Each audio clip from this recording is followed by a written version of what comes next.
dikkati naa mënta ñàkk faaw ma ki kutti bopp Tribune yéene kaay ne ma président Macky Sall lii mu bëgg a def ci àndik coppite ci càttum réew mi mënta ñàkk laa ni la am ay ministre yoo xam ne daañu leen dàq seenu dàq assuré na taxaw ba nuppi am nay ministre yoo xam ni gaafeur la leen yéene kaay bi tuddee mooy ñi nga xam ne ay njombe daal ci lañ dëkk di ko def ak wax ñooñee moom baye boo ñu leen seen kiikeeg kaaka dàq rek ña ngay xoolante nag bëtu kan lay doon ci ñun ñii ña nga xam ne dañoo war seeni mbokk ñañ àndaloon démb dem fekki président wala it boobaak léegi ñoo àndoon ak président Goré ca ba muy metti ba tey kenn xamul ñan lay doon yéene kaay ne ma yemul sax ci ministre yi waaye am na ay directeurs généraux yoo xam ne daañu wàcc seenu poste président Macky Sall bu noppee ci PM bi daf leen di dàq ñoom it moo tax it coowal clan yi nga xam ne amoon na ca palais ba yokku na de ndax ku nekk nag ma ngay ragal moromam ndax mi Thierno Bocoum ci Tribune yéene kaay ne président Macky Sall la mu war a xam moom moo di calcul politique am yi warta tax mu jàpp sartik réew mi ni ab sër fu ko neex dagg fu ko neex ñëwaat ñambaas moomu ñu te moomul constitution réewum Sénégal le Témoin yéene kaay ne président Macky Sall kay caxatee constitution moo ci mën di ko làmbaatoo ko bàyyi moo ko mën lu ko neex la ciy def mel ni moomeel la ci juróom-ñeent ci ay at yéene kaay bi ne ma juróomeelu yoon a ngi nii ñu war a soppi càttum réewum Sénégal amut fenn laas yéene kaay ne ma moo ne day ñamu àndal moom président Macky Sall ña ngay bëgg nag defar mbir mi ña ngi cay wax lu baax way wi këpp gaal dee su ko way ci tefes laas ne ma way wa kay rafet na lool ndax Omar Gueye mi porte parole bu gouvernement gi nee na nag làmbaatu amu fi dañoo xool ba xam ne soxla nañu premier ministre ñu fas ko yéene andiwaat ñoom gaayu président Macky Sall yi ne ñu Sall ngaari lam tooro defal loo defa gën loo deful 24 heures yéene kaay ne ma moom Omar Gueye mii la mu war a wax kay mooy communiqué bi lan la ñu bëgg xibaar bu ne làmbaatu wu ni communiqué bi moom am na jaxasoo de ndax xelu nit ñi lambeer na diggante restauration ak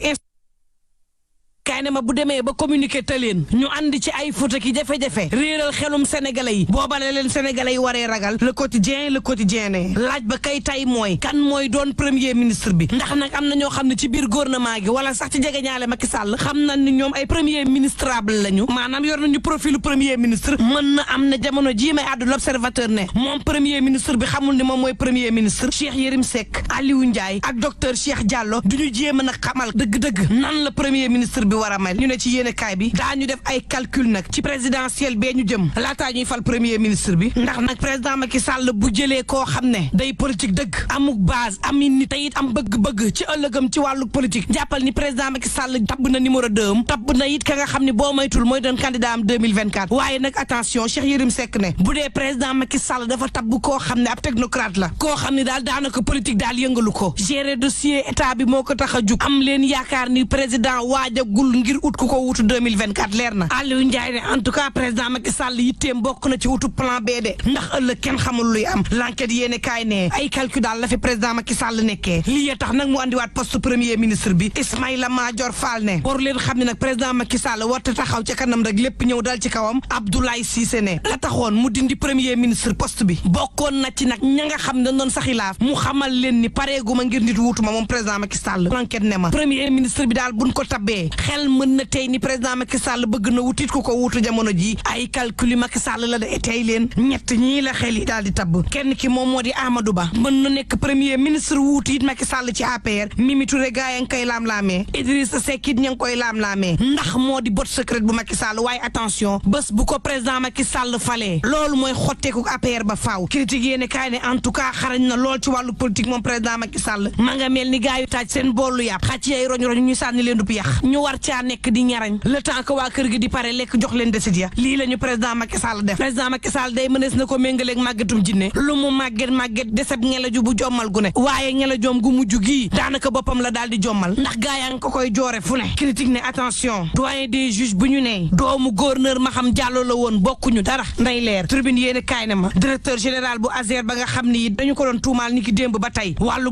détournement fal ña ko neex ak itam favoritisme nee na dina leen kalaame ji yoon source aané tribunal googee fa la cour d'appel nekk cour d'appel it moo joxoon dëgg candidat yi préfet yi rejeté woon source aané ma cour suprême du jugé waat dara même bu jàppee ni cour d'appel waxul droit deful yoon beneen cour d'appel la koy jébbalaat rek cay local yi source aané ma Pape Mayel Diop day ma ngay jàppale Abdoulaye Diouf Sarr moom ca Grand Yoff doyen Majib Sène ne Cheikh Bakhoum bu jëlee ndam li keroog ñaar fukki fan ak ñett ci weeru janvier atum 2022 Grand Yoff ci xeex ak xippi dina amuk coppite ndax dina ko defar ba mu jéggi dayoo Sud Quotidien daal di dikkaat ci conseil supérieur bu magistrature bi bi nga xam ni am nay coppite ay magistrat yu bees ñu fal leen waaye ay magistrat ñu affecté leen Seydi Gassama ci yéene kaay bi ne bu ñu waxee dëgg te yàlla tax rek justice moom doxul ci réewum Sénégal Alassane Seck ne yoonu Sénégal moomul boppam indépendant wul loolooy dëgg l'évidence yéene kaay ne ma poste day ma ngay gën di jabaa jolle rek digg nit di suux ba Bibi Baldé ñëwee ak tey poste dafa daal di jaxasoo na fay liggéeyee nag amuk coono goo xam ni mënatuñ koo wax le thème mooy yéene kaay na xëccoo ba ma nga ca diggante cour suprême ak Abdoulaye Diouf Sarr gannaaw ba mu ne pharmacie nation na ñëw ca place de l'indépendance cour suprême daf ko koo lankal pharmacie Dakar waas nag ñu jox ko dëgg jam waroon am boobaak léegi libération yéene kaay ne ma tey laa leen di dikkal nag ca la nga xam ne moo waral faat bakkanuk taximan bii di Moustapha Gueye fukki junni ak ñeent la ñaari gone yii soxla woon moo tax ñu faat ko l'observateur ne ma kenn ëppul coow ñiy bind plainte ci buntu commissariat ak gendarmerie yi ñaar rek lañ leen ciy jukkil ci plainte yoo xam ne bind nañ ko mu def leeni ree nee na am nag soxna soo xam ne moom wujjëm la ñëwoon di plainte si ba ko kooku laajee lo sa wujj def daf ne ko day sàcc samay ay ab xale bu jigéen njegemaar daal ñëwoon moom it bind sim plainte bañ ko laajee dafa ne dama am jëkkër bu yees juróom-ñaar fukk ak juróom la am waaye daal na muy sëyee ak man baaxul daal moo tax ma bëgg koo porter plainte fii la réew mi toll bu leen fàtte ni coronavirus mi ngi ci réew mi te day fàtt yendu leen ak jàmm.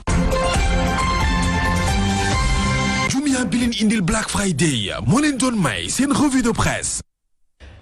jaajëf Mantoulaye ci bundoo yi jaajëfal leen yéen it si teelu bi Yacine laata ñu yëkkati ñu wàcc waat si tali bi saytu dem beex dikk bi ñëwaat. Voici Trafic News. Abadiada foo nekk fi mu ne.